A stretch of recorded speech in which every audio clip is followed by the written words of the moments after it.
Are you a parent in search of martial arts classes for your child? Maybe you have interest, maybe your child saw martial arts on YouTube and now he or she wants to try it out.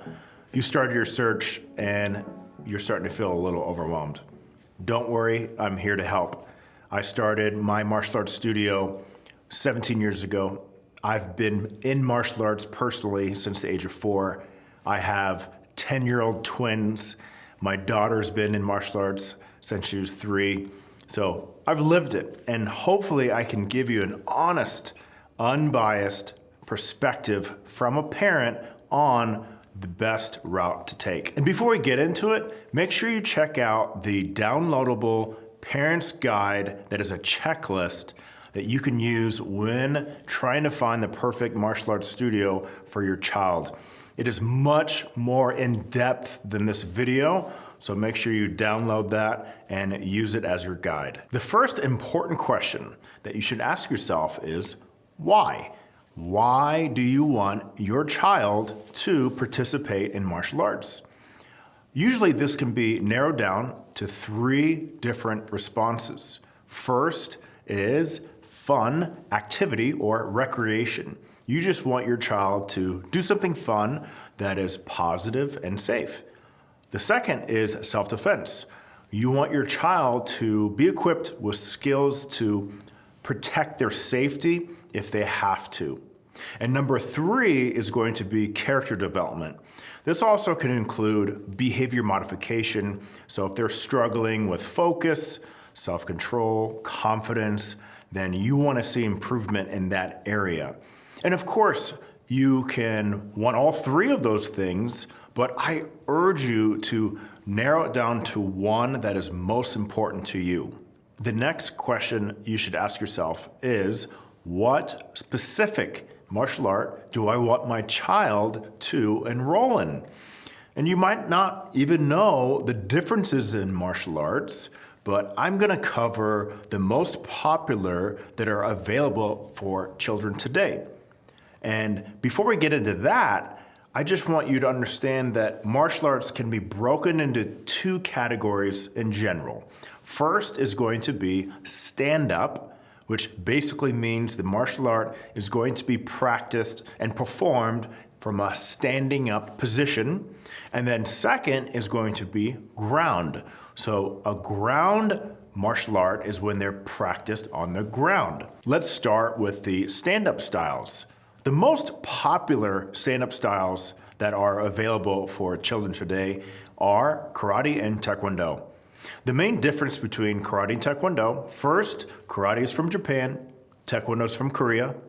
Karate is going to be using hand and foot techniques, so punching, blocking, but also kicks. And then taekwondo is also going to be using both, but karate has a little bit more emphasis on the hand techniques, while taekwondo is more emphasis on the kicking techniques. Another stand-up option that is probably not as popular is kung fu, which is from China. And again, it's going to be a mix of hand and foot techniques, but the motions in karate compared to kung fu is going to be a little bit more fluid, and it really depends on the style. And I honestly haven't really seen a lot of kung fu studios in our area, but maybe you might find some in your area.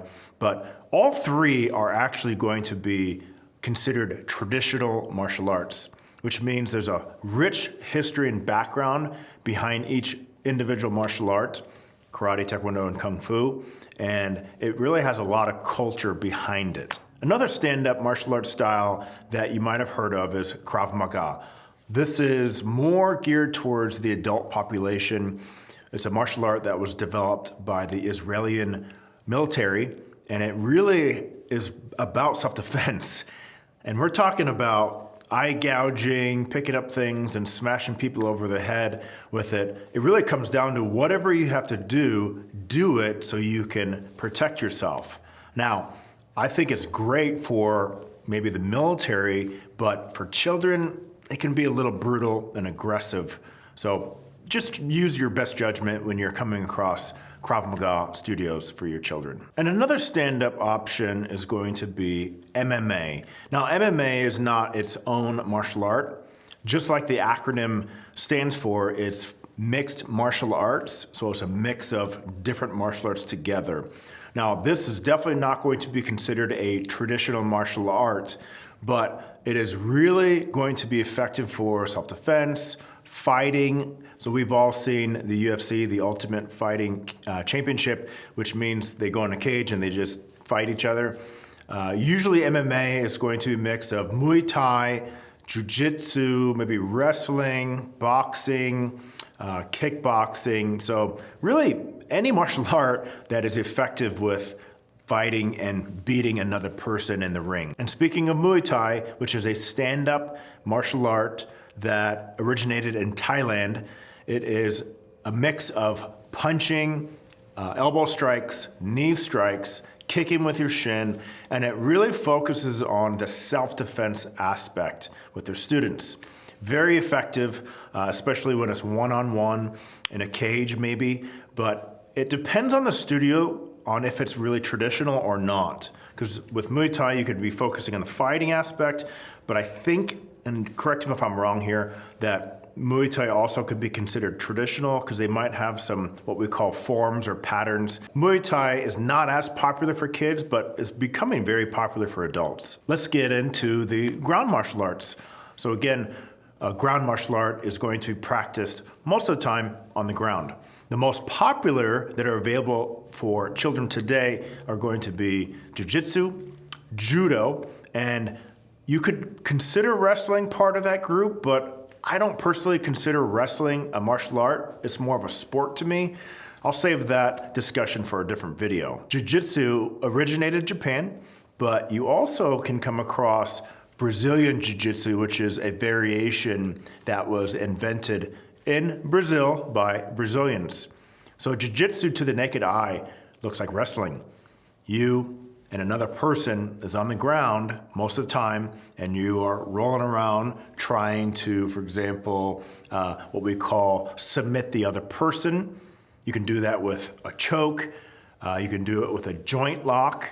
And it really is so similar to wrestling to the naked eye, but it's also very different too. And then when we're talking about Judo, which is also from Japan, it can look similar to the naked eye, but Judo is going to be more stand-up, but you're also going to be on the ground. And I consider this a ground martial art because the end goal is going to be take the other person to the ground. Now, when we talk about a martial art that is very much up close and personal, Judo and Jiu-Jitsu are very much up close and personal. And I'm talking in Jiu-Jitsu, you're gonna have somebody in between your legs, you're gonna wrap your legs around them, and you're gonna get very close to that person. So depending on your child, it really comes down to what is going to be the best fit for them. So what martial art would I recommend? Well, it depends on what you're looking for. If you're just looking for a fun activity, then have your child try out a couple of different martial arts styles. If they like it, then have them do it for a couple of months. But I would just make sure that that martial arts school is professional and they are doing things right with having really good safety practices in that studio. Now, if you're looking for self-defense, the first thing I would probably gravitate towards is going to be Muay Thai, which is using the punches and the elbows and the knees and the shins. I think it's very effective for self-defense.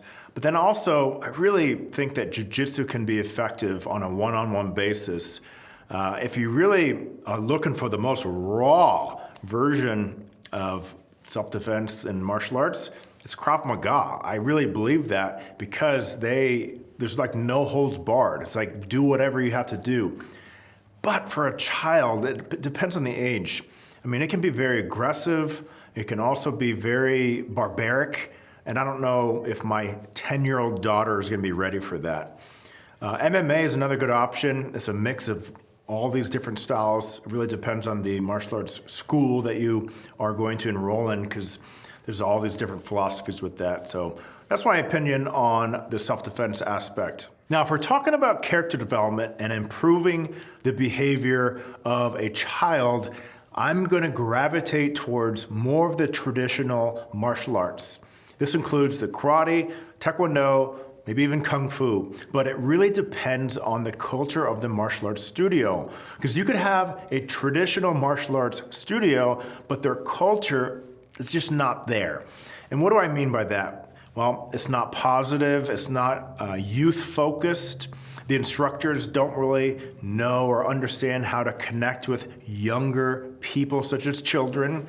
So it really depends on the martial arts school, but if I'm just gonna be choosing a specific martial arts style, it's gonna be a traditional, such as karate, taekwondo, or kung fu. And once you've narrowed down the martial arts style that you think would be a good fit for your child, the next question you should ask is, what is my monthly budget? Martial arts classes can range from $25 to over $500 per month. Be sure to check out my other video where I really dive deep into this question. But in general, it really just comes down to you pay for what you get. The next important question you really need to ask yourself is, what is my child's weekly after-school activity schedule look like?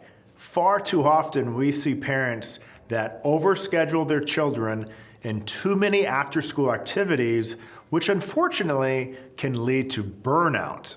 I firmly believe that it is important to strike that balance between having your children just do activities that are fun and entertaining and keep them busy, and then also doing those activities that are going to affect their future in a positive way. So having your child in a team sport and an individual activity, in my opinion, is a great combination. So once you've narrowed down the martial arts studios or schools that you'd like to check out, I want to give you some questions and maybe some things to look for when you are visiting their facilities.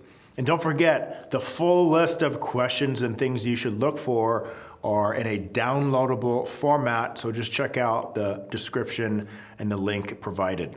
The most important box that you want to check off as a parent is, can that martial arts instructor do an exceptional job with teaching my child?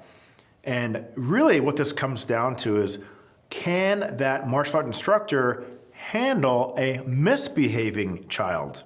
So what you want to ask the martial arts studio or the instructor is, how do you handle a student who's misbehaving in class? And the correct response, in my opinion, is they will have a conversation with that student about their behavior. Or maybe they will sit out for a little bit, have another conversation, and then they get them back into class.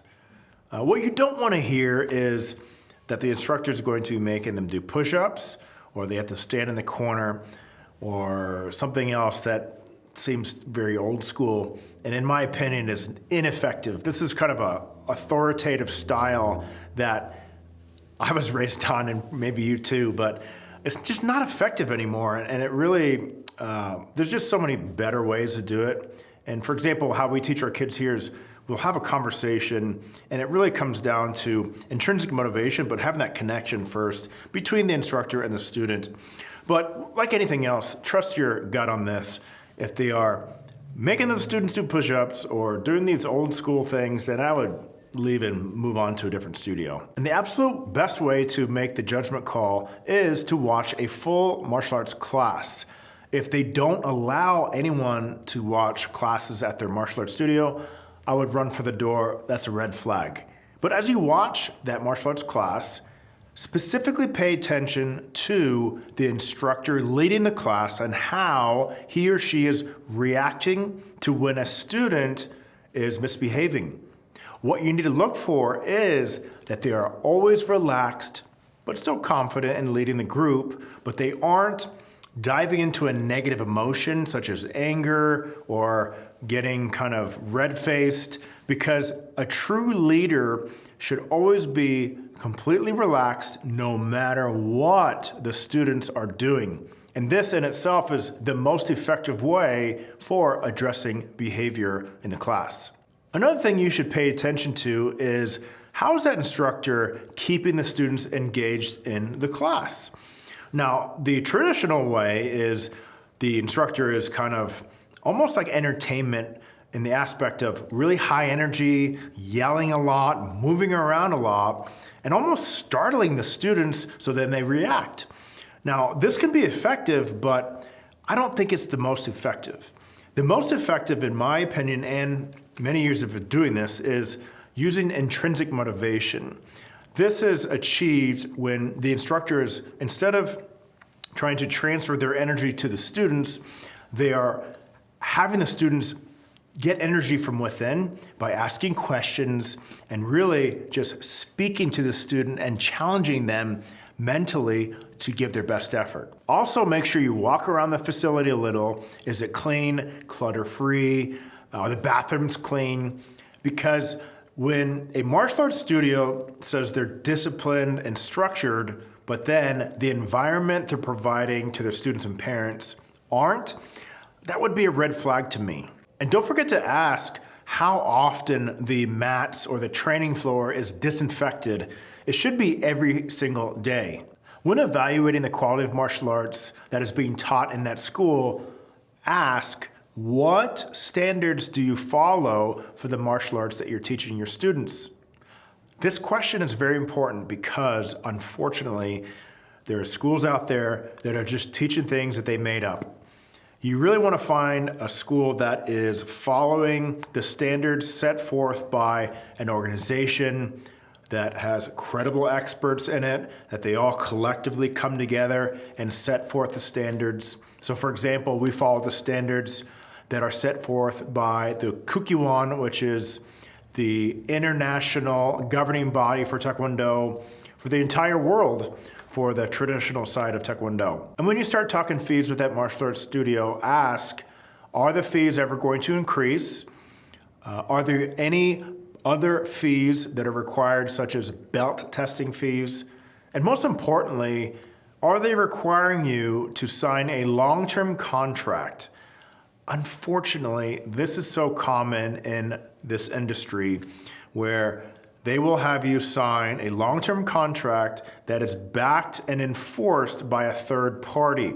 So if you quit early, you can't get out of it because they have a third party that'll go after you, and it might even affect your credit score. So don't get into any long-term contracts. So as you're talking with that person at the front desk, how are they handling all your questions? Are they professional, courteous, respectful, patient? Or are they impatient, short, and getting agitated with you? Because one thing I want you to remember is, first, once you become a customer, it might get worse. And second, do you want to deal with that every single week when you have a billing question or a question about the class schedule? I personally would not, because life is too short. When making that final decision for that perfect martial arts school for your child, do your homework, do your research, visit the facilities, talk to the instructors, watch classes, and ask many questions. I personally would not sign a contract, especially in the beginning, with enrolling my child in a martial arts school. Try it out for 90 days, see if it's a good fit, and then go from there. But overall, stay away from those long-term contracts that are enforced by a third party. If we are lucky enough to make your list of martial arts studios to visit, I can promise you this: our staff will answer as many questions as you have.